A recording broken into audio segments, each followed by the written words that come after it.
In last one, you told me that you moved out of the house.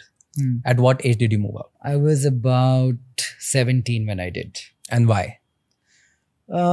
Traditional middle class family. I was working 2 jobs back then. I used to work at a call center and I would trade the markets in the morning. At 17? Yeah. Okay. I figured out this way of fudging a birth certificate and getting a job at 17 instead of 18. And there's a call center in Bangalore called 24/7. Okay. Brilliant company. When I joined, they had a few hundred employees. When I quit, they had maybe 10,000 employees.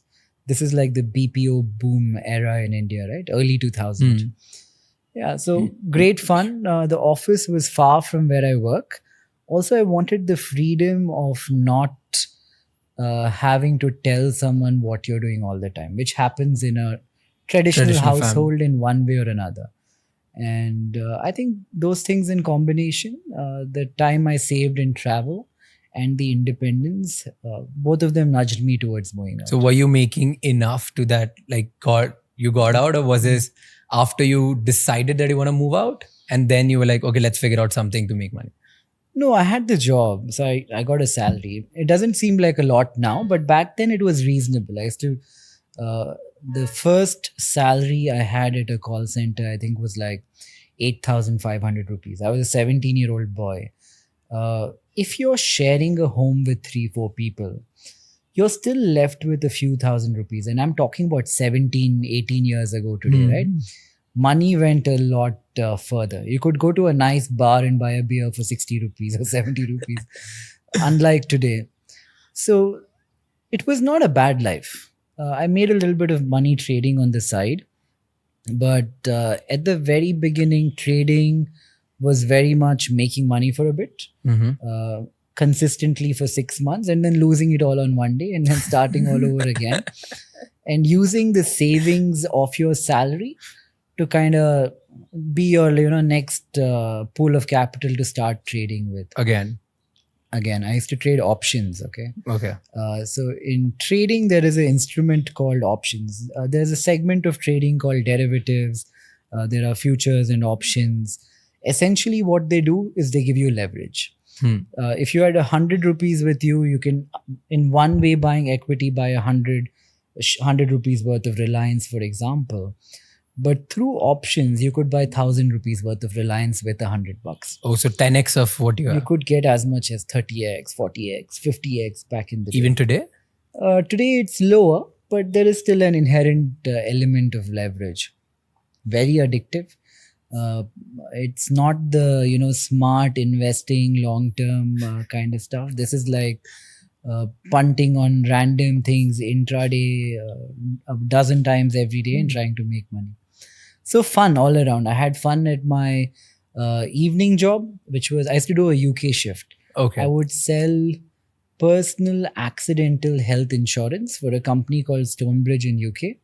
So it was essentially calling old British people between 5 p.m. to like 1 a.m. in the night, reading a script and trying to sell them insurance. Both jobs, I would say I had fun in. Okay. So now, before we actually move to the part where you talk about trading, financial literacy and all of that, let's start with from a guy who's 17-year-old, just like you, want to make it big and is starting out and also wants the freedom at the same time. So we start from that journey, like what next? But very important question, that how did you sell at the time of, like when you were selling the insurance? I was quite good. You're good. What did you do? Like, can you show us the little sneak peek of what you did? Sure. So we were trained in mimicking the British accent. Okay. Like we had like 1 month, 2 months of training. Can you do that now? No, but the crazy thing is, immaterial of how much training who had, the minute someone picked up the phone, they would always know it's an Indian calling. Like, so we would just be in this middle ground where you don't sound Indian, you don't sound British, but you sound like this awkward person who's saying words in different manners. So if I were to play back those recordings, they would sound really stupid. Essentially, the script went, hi, my name is this. We always had a partner channel through which we would sell. Okay. We would be like, okay, you're a client of Barclays. We're offering you the Stonebridge insurance plan. Do you have any pre-existing medical condition? There were some things which would make the insurance void. We had to ask that.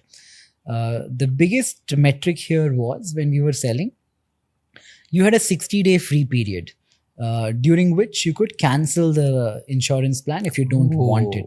So we hard sold that like mad. We were like, this is free. Why are you not buying it? In 60 days, if you don't like it, you don't have to continue with the product. But I think I was decent at sales. There wasn't much that I could do. At the end of the day, we are reading off a script. But the little bit that you could change and tweak and try to build a rapport with the client, I was fairly decent at. So everybody says this, and I've seen this with many people, that you need to learn sales.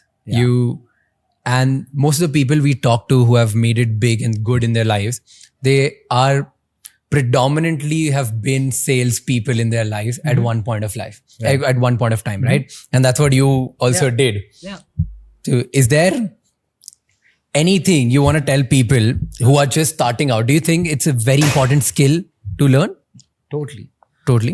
I think outside of, one of the most important skills which you believe in? Probably selling and being able to communicate clearly is so important.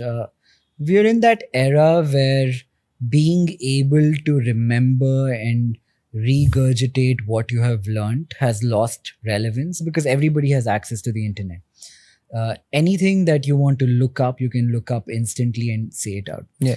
The key here is to be able to interpret that and communicate it well. And for that, I think communication skill and sales ability is cardinal to being successful either at a job or as an entrepreneur today. So now the 17-year-old Nikhil, if you want to build him again, the first thing is you want to start learning how to sell and how to communicate better. Right. So in your experience, what's the best way to learn sales? Sell. I think I'm from the school of thought where most things are learnt well when you do them versus when you read about them. I mean, reading about them will give you nuances and learnings from people who have tried, attempted and succeeded or failed before. But I'm a fairly pragmatic person and I like learning from experiences. So try to sell and you will learn from that, I would say. So I have a contrary belief to that. I mean, I also believe the same thing that you need to sell, but there's a structure which I think if you learn about the structure, your journey will cut down short. And so there's one thing which I believe in, like if you want to sell, sales is very easy when you read about it. But when you do about it, it's fucking hard, right? And the easy part is sales is it's divided into 3 parts. Number 1 is preparation. Like, are you prepared to sell, or like, do you have the product which is ready to be sold? That's number 1. Number 2 is emotion. And there are only 2 emotions, either fear or aspiration. Like you need to press 1. And third is urgency. So first is preparation, then emotion, and then urgency. If you can do that, then I think you can sell pretty much anything. Do you agree to that, or there's a lot more to add? No, I agree with you on some level, but there are probably many things you can add to that. You need to be confident when you're selling. You need to, even if you do not believe in the product that you're selling, you need to appear like you do. You need to have, some amount of confidence. In terms of knowledge, I totally agree that you need to know everything about the product that you're selling. Often you can be a great salesman, but you don't know that one question your customer will ask you. If you don't, then he might no longer buy from you. The odds of him not buying goes up significantly.